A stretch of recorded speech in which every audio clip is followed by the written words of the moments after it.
Sí. La última respuesta al desafío, porque ahí ustedes deben haber ido mejorando por el mero ejercicio de la escritura. A mi correo particular, ¿ok? Y Lucía, haces lo mismo, porque estás en grupo con vos misma. Sí. ¿Qué tal te llevas con tu compañera de grupo? Y ¿Ahí? me llevo bien, debo decirlo. Ahí vamos. Bueno, ¿y ya han empezado clases con algún otro seminario? No, todavía la semana no. próxima. Sí, la semana próxima. ¿Cuándo van a arrancar? La semana próxima arrancamos con la política y gestión universitaria. ¿Cuándo es muy pronto? El 12, ¿no es? Chicos, el viernes que viene. La semana que viene. Uh-huh. ¿No tienen receso invernal? ¿Cómo el 12? Sí, Linda, el 12 tenemos la última asignatura de este cuatrimestre, que es intensiva, así como que hicimos con Pablo, que es política y gestión universitaria con, no me acuerdo el nombre del apellido del docente, Franchi. el profesor Franchi, con Luisito. Por eso. La semana que viene arrancamos. La última del cuatrimestre. ¿Quién es el docente o la docente de política universitaria? Luis Ernesto Franchi. Que es de Capital, me parece. Creo que sí. Entonces no tenemos vacaciones. Sí, él da la asignatura allá en la UAI del centro con Rodolfo De Vicenzi, me parece.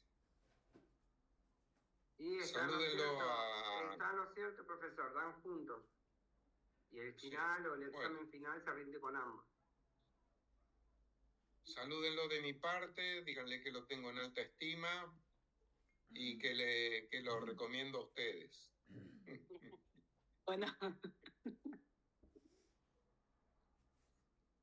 No los voy a defraudar, como decía un candidato a presidente. Síganme, no los voy a defraudar. Carolina, no podés dejar de comer, sos más ansiosa que yo. ¿Qué estás comiendo? Idiota. Hola, Cari. Quienes me conocen saben que yo vivo para comer. Y saben que es más barato tenés que invitarme a un comedor libre. Un cheesecake de frutos rojos con... no me digas.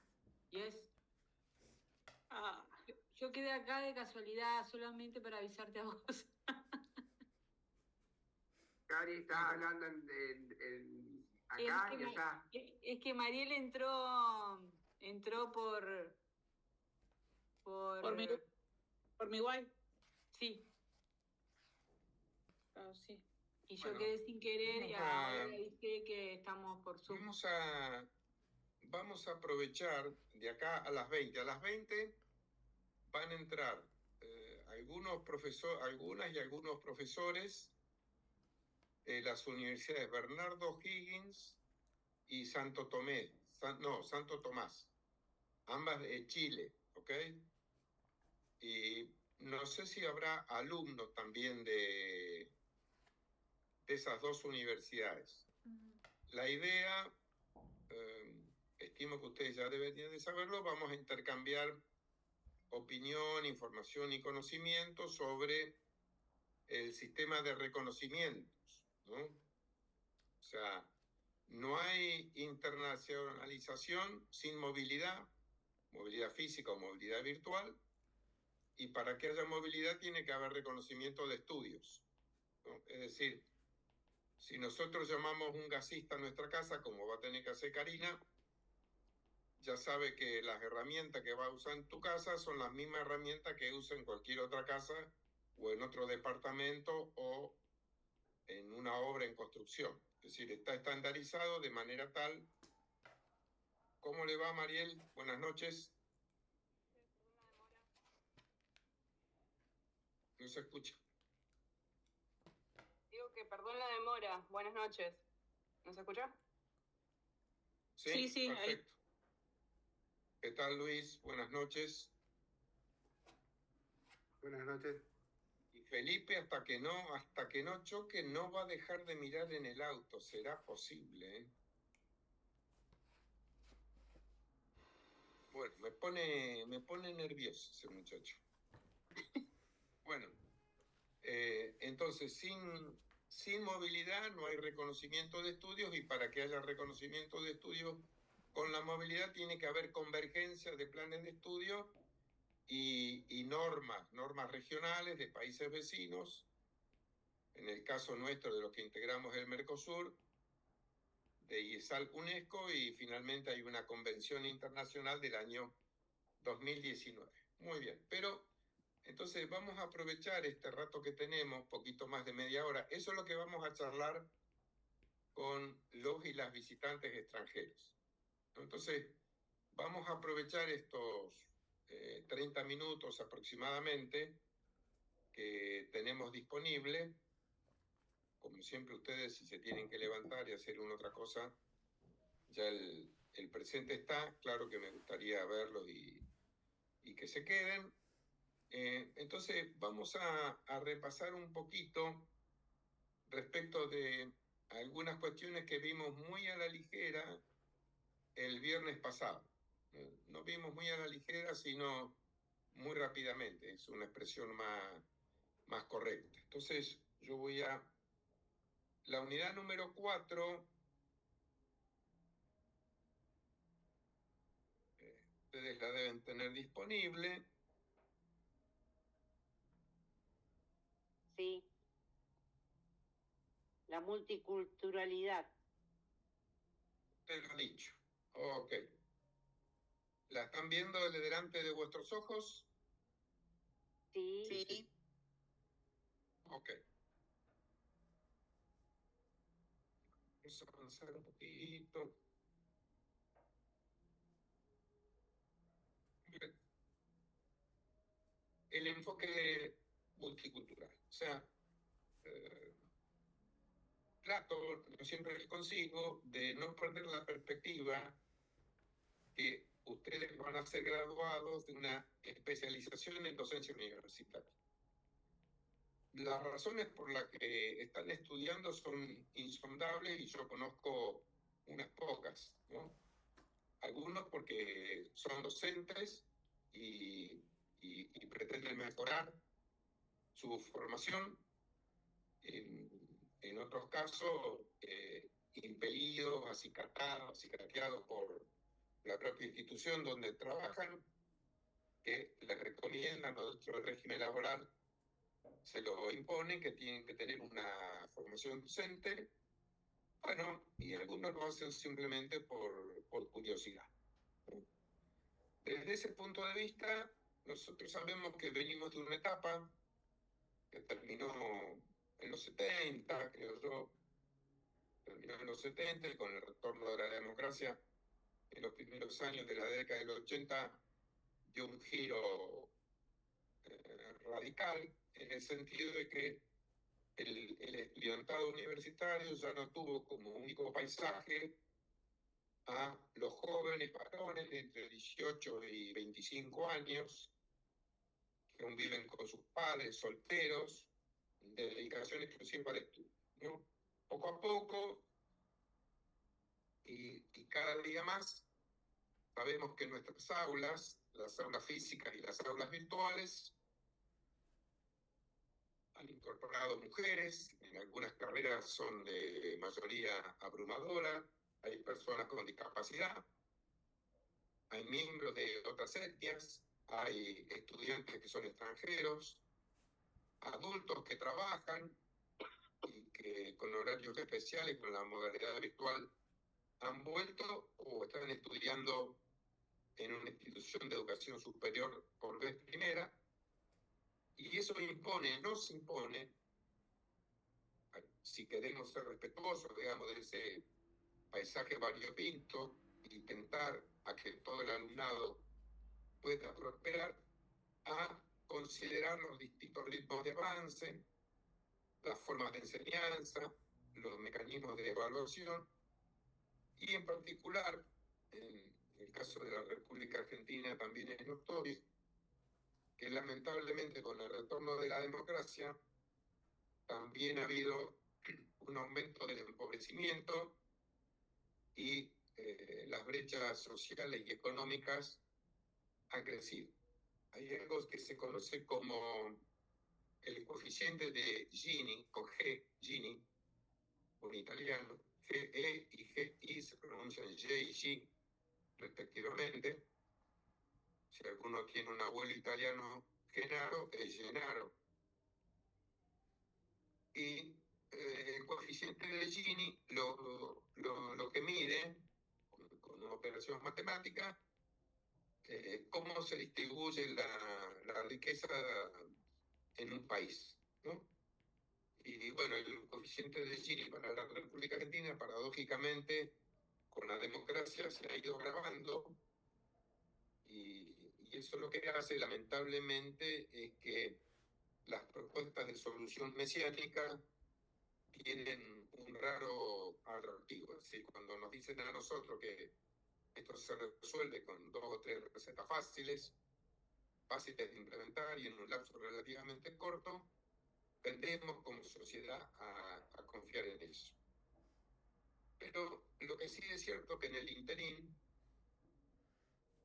nosotros tenemos entre nuestro alumnado y quienes no sean docentes de algún nivel educativo, les pido no que crean, sino que sean pacientes, porque podemos demostrarlo, es que la presencia de personas que traen otras culturas, por el caso de migrantes, caso de refugiados, migrantes como tenemos de países vecinos, refugiados como podría ser en nuestro caso contemporáneo de Venezuela, que se vive un auténtico desastre social, que llegan por miles, sobre todo a países vecinos como Colombia y Ecuador o Brasil. Igual también los encontramos en las grandes ciudades de nuestra Argentina, no sé cómo estarán allá en Rosario, pero lo que es importante es que nosotros como docentes tengamos una actitud abierta, vinculado con los procesos formativos, cuando estamos con jóvenes que provienen de otras latitudes. Eso supone que nosotros tenemos que pretender el alcance de los siguientes objetivos, ¿no? Primero, nosotros nos orientamos con una perspectiva de equidad y justicia, en el sentido de que hemos de garantizar cuanto sea posible que esté a nuestro alcance, ¿no? Que el alumnado tenga igualdad de oportunidades y acceso y continuidad en sus estudios. Cuando digo en la medida de nuestro alcance, hago referencia que en la historia contemporánea argentina, sobre todo, en algunos momentos, y lamentablemente, los universitarios se han considerado redentores sociales, es decir, en el sentido de que la universidad tenía la obligación de zanjar o liquidar las desigualdades sociales. Y entonces la universidad poco menos que se tenía que transformar en un partido político o una entidad destinada a luchar en pro de una sociedad más justa. Yo tengo una opinión profundamente enfrentada con eso, en el sentido de que cuando la universidad toma partido de orden político, pierde la razón de ser. La razón de ser es ser una institución crítica dentro de la sociedad, hacer aportes, por supuesto, a la solución de los problemas de la sociedad, pero de ninguna manera y en ningún momento embanderarse con algún sector político, ¿no? Esto es lo que suelen hacer a veces las más altas autoridades, rectores y rectoras, particularmente considero que es un error. Entonces, la equidad y la justicia en las condiciones que una universidad tiene que desenvolverse. La segunda es que si nosotros tenemos estudiantes que provienen de otros lares, Eso lo sabemos porque tenemos estudiantes que son de nuestros lares, ¿no? Porque si todos fueran extranjeros, pues ninguno sería extranjero, ¿no? Hay belleza porque hay fealdad, hay maldad porque hay bondad, hay oscuridad porque tenemos luz diurna, ¿no? Entonces, la conciencia cultural se refiere no solo a la nuestra, sino también para con nuestros estudiantes, ¿no? Nosotros no somos el padre del alumnado, recibimos en la mayoría de los casos estudiantes que tienen más de 18 años, son adultos, pero todavía como docentes somos un faro en el sentido que podemos influenciar en la formación ciudadana de nuestros jóvenes, ¿no? Ya le dije a ustedes, hasta el cansancio, que la universidad tiene algunas funciones explícitas, como darle título a quien corresponde, con una formación acorde con lo que la sociedad espera, y algunas funciones implícitas, como es ayudar a la formación de los jóvenes como ciudadanos plenos. Y eso implica que no solamente, digamos, defiendan sus derechos, sino que reconozcan los derechos de los demás. ¿Me están escuchando y entienden? Sí. Lo Se escuchamos. escucha, no sé si es mi internet, No, hay con distorsión. Sí, profe. Hay pero se distorsión. escucha un poco tembloroso. Sí, a mí me escucha cortado. No, yo escucho bien. ¿Vos escuchás bien, Olinda? Sí, sí. Bueno.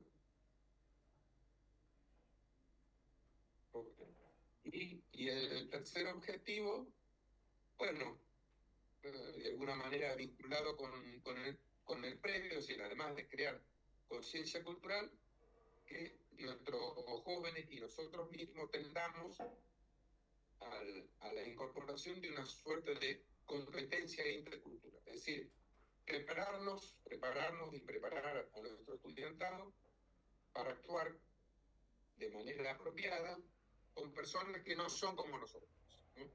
En este punto nos estamos refiriendo a estudiantes que provienen con otra formación cultural, pero lo mismo podríamos decir con las personas que padecen de alguna discapacidad. Muy bien. Bueno, entonces, por lo menos tenemos 3 dimensiones. La adecuación del currículum, ¿no?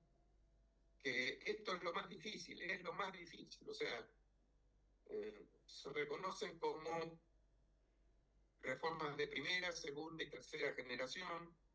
Las de primera generación, digamos, son las más elementales, que haya becas para el estudiantado, que haya cursos de idioma.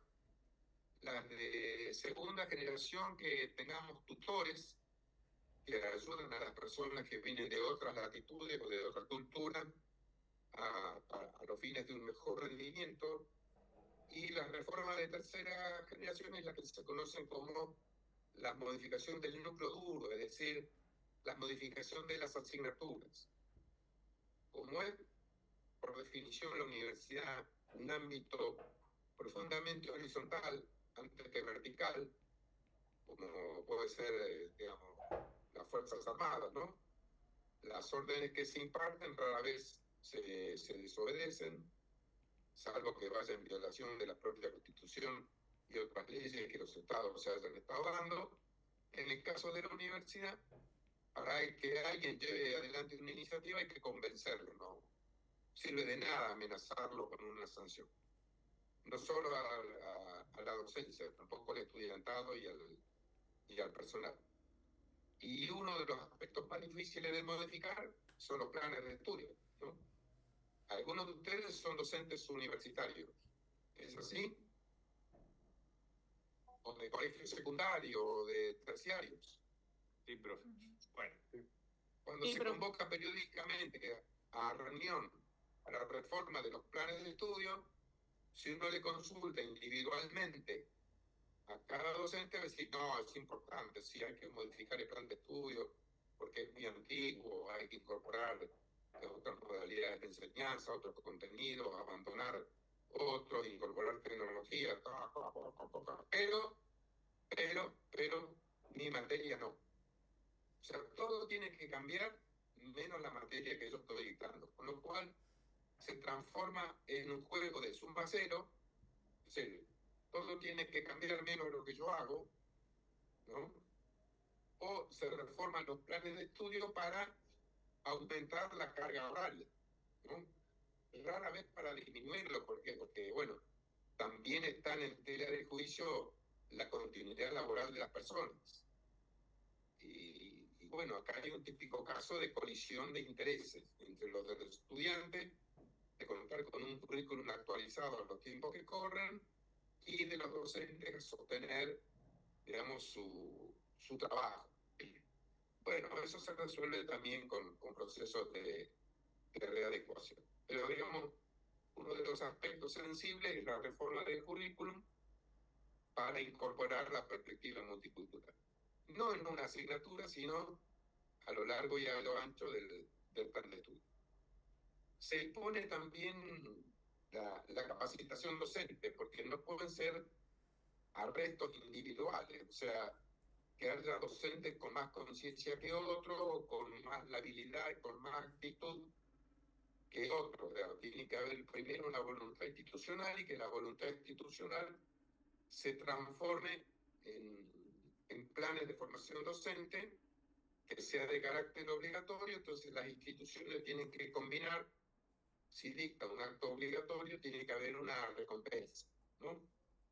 Bueno, el juego de la zanahoria y el palo por la cabeza, que ustedes ya lo conocen y tal vez lo han sufrido en carne propia.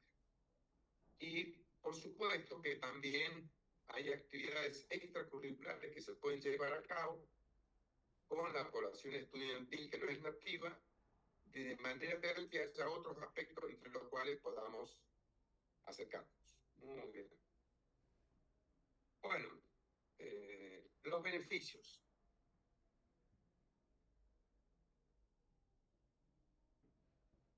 También hemos visto, no me acuerdo ya si en el primero o el segundo de nuestros encuentros, así como teníamos la obligación primera, porque fue con la universidad del año 1000 que comenzaron a darse licencias para ejercer alguna actividad profesional, y por lo tanto esa fue la primera función explícita de la universidad, la primera misión irrenunciable, es decir, entregarle el título a quien lo merece. También dijimos que la segunda era que nuestros jóvenes, futuros graduados, y siendo una pequeña minoría en la sociedad, que no dejen de ser sensibles y solidarios, sobre todo con quienes socialmente más lo necesitan, ¿no? Poblaciones oprimidas, poblaciones en situación de vulnerabilidad. Y que habíamos visto la tercera de las misiones en el mundo contemporáneo, a la luz del proceso de globalización, es que hagamos de nuestros futuros graduados, hoy nuestros estudiantes, ciudadanos y ciudadanas del mundo.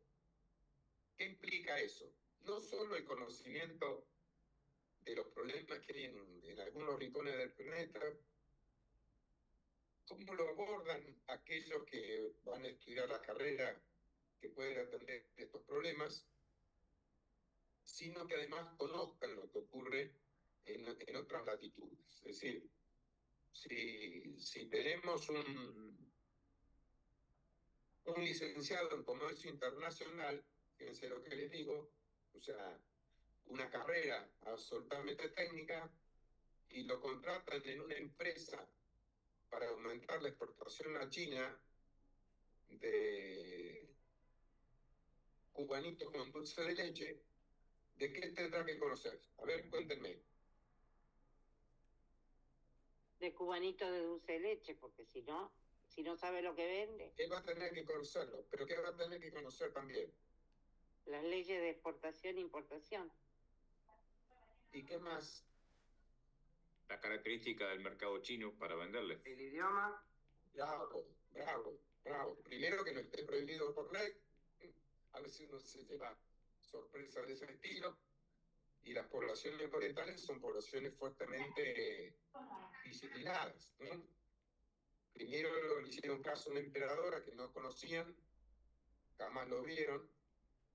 Hirohito, por ejemplo, apareció en público para firmar la rendición de Japón, lo que provocó una oleada de suicidios. Solo lo conocían por mensajes radiales o a través de sus funcionarios políticos. Y entonces, en esos pueblos, en esas naciones, mejor dicho, los pueblos dejaron de obedecer al emperador y pasaron a obedecerle al primer ministro, que a su vez es el secretario general del Partido Comunista. Es decir, autoridades de ese tipo son impensadas en la República Argentina, ¿no? Absolutamente plebeyos y formados en un sistema democrático. Entonces, bueno, para conocer, como en este caso,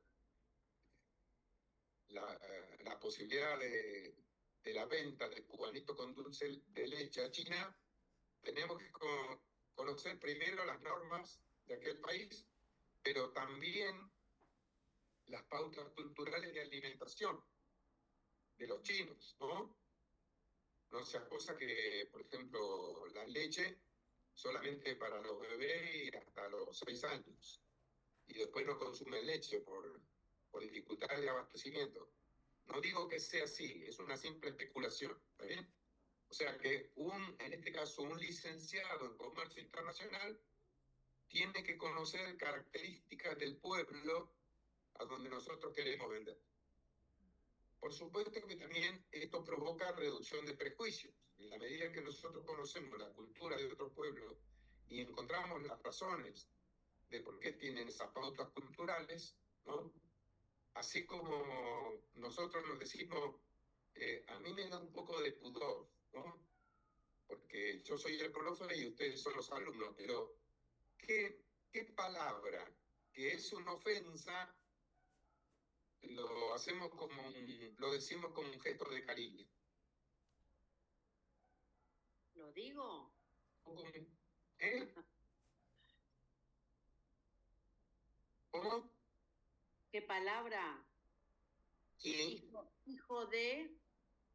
Ah, muy bien, ¿no? Para ganar algo... Casi como una admiración, ¿no? Claro, para lo bueno y para lo malo. Exactamente, para lo bueno y para lo malo. Entonces, por ejemplo, si viniera alguien a conocernos, ¿no? Y no conoce y desconoce, como corresponde, por otra parte, el uso de nuestro idioma, los giros idiomáticos, ¿no? Cuando escuchan que una persona le dice a otra HDP y la otra lo toma como un cumplido, es decir, acá están todos locos, que aparte es posible que estemos todos locos, pero, o sea, y se arma, digamos, ese esquema, evidentemente es por ignorancia. O sea, la ignorancia es lo que mueve a la aparición y al crecimiento del prejuicio. Y nosotros, como futuros especialistas en docencia de la educación superior, debemos de tener, es inevitable, la menor cantidad de prejuicios posible. Yo creo que es inevitable que tengamos algunos. ¿Por qué? Porque el mundo en el que nos movemos es un mundo relativamente pequeño, ¿no? Es decir, por ejemplo, Rodríguez Andrea, ¿dónde vive y trabaja usted? Cuéntenos un poquito. Yo vivo acá en Rosario, trabajo como docente en la escuela de enfermería del Hospital Provincial y de tarde estoy en asistencial en un sanatorio. ¿Dónde está el sanatorio? ¿En un lugar céntrico? Sí, sí. Bueno, entonces, desmiéntame, por favor, pero tal vez tenga poco contacto con la población más vulnerable, ¿no? Y desconozca algunas pautas culturales que son propias de esos pueblos. Y en el lugar donde usted vive, pues la población debe ser más o menos como usted, ¿sí? Sí, más o menos. Sí, pero intercultural, como usted está planteando ahora, donde trabajo, hay muchos médicos que son de Brasil, o sea, que están ejerciendo ahí en el sanatorio, está en la residencia. Tengo también compañeros que vienen de otros lugares, como hay algunos haitianos. ajá. Hay una variabilidad en ese sentido, con distintas costumbres y demás, que uno, bueno, ellos se adaptan a nosotros y nos...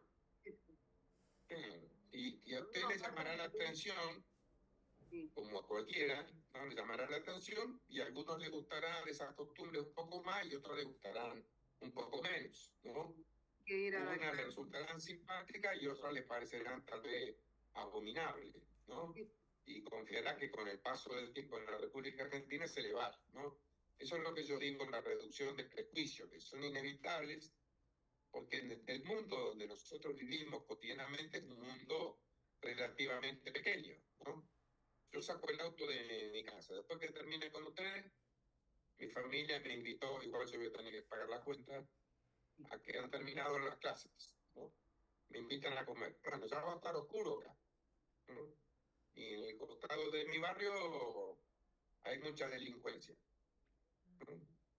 Entonces, cuando saco el auto y me preocupo si pasa un par de personas en una moto, es inevitable, porque en buena medida los robos se hacen con dos personas que van arriba de una moto, pero de ninguna manera podemos generalizar y decir que dos personas que van arriba de una moto, encima con gorro y con bufanda, porque ahora hace frío, son delincuentes en potencia, pero forma parte de nuestro pensamiento, ¿ok? Sí, sí, lo... Bueno.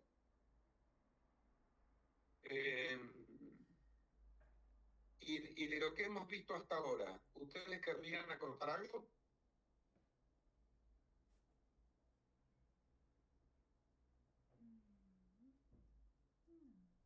Vamos bien, profesor.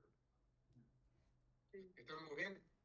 Bueno, seguimos entonces. Me voy a referir solamente, porque está aquí en la filmina y el profe no tiene opinión formada, es que en toda la geografía de América Latina se han conformado instituciones interculturales, ¿no? O sea, hay ejemplos en el caso de Bolivia, Perú, Ecuador, donde la población indígena no es como en la República Argentina, sino que es mayoritaria, ¿no? Y no necesariamente la mayoría habla el idioma español, sino que hablan otros idiomas, ¿no? En Bolivia, por ejemplo, una proporción muy alta de las personas hablan el aymara, ¿no?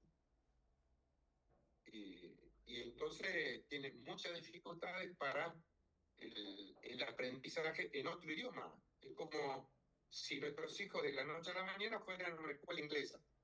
Bueno, a las dificultades propias de los conceptos nuevos que tienen que incorporar, se unen las dificultades por el conocimiento o desconocimiento del idioma con el que pretenden impartirle esos conocimientos a nuestros hijos. Entonces uno tendría que decir, bueno, que vayan a una escuela bilingüe, ¿no? Donde le enseñen en español y puedan practicar el inglés, o al revés, ¿no? Enseñen en inglés y después tengan un servicio de traducción. Entonces, no en Argentina, aunque existe en Argentina las escuelas bilingües, ¿no? Hay universidades, se las conocen como universidades interculturales o universidades indígenas, donde llevan a cabo una carrera o una formación que no necesariamente completa con una carrera universitaria, sino que sirve para la formación y el trabajo dentro de las propias comunidades, ¿no? Ese tiene un notorio aspecto muy saludable, que es que resulta mucho más natural, ¿no? más natural en el sentido que lo hacen con el idioma que les es propio, con docentes que les son propios, porque nosotros no podríamos enseñar en guaraní, por ejemplo, ¿no? Ni en el lenguaje Kwon que tienen los indígenas en el Chaco y en Corrientes, que pueden enseñar, son los que manejan ese idioma, pero los que manejan ese idioma en general no son graduados universitarios, ¿no? Entonces, ahí vienen otros aspectos que son criticados, que quienes ejercen el papel docente, pues no tienen formación docente, por lo menos no tienen formación docente en el sentido tradicional. Y el otro punto es que el nivel educativo que alcanzan no es un nivel educativo que les permita mejorar socialmente y tener una perspectiva de carácter profesional. El punto es, no sé si alguno de ustedes son o han sido docentes en escuelas especiales. Profe, disculpe, ahí le escribieron en el chat Martín Lara desde Santiago de Chile, Universidad de Bernardo Higgins. Gracias, Oli. Yo he estado, Pablo, haciendo acompañamiento en una escuela de nivel secundario especial. He ido a ver algún taller, me han llamado como para acompañar, pero no específicamente para dar una clase en sí. Bien. Yo para hacer acompañamiento de la docente. Martín Lara, muy buenas tardes. ¿Usted me escucha?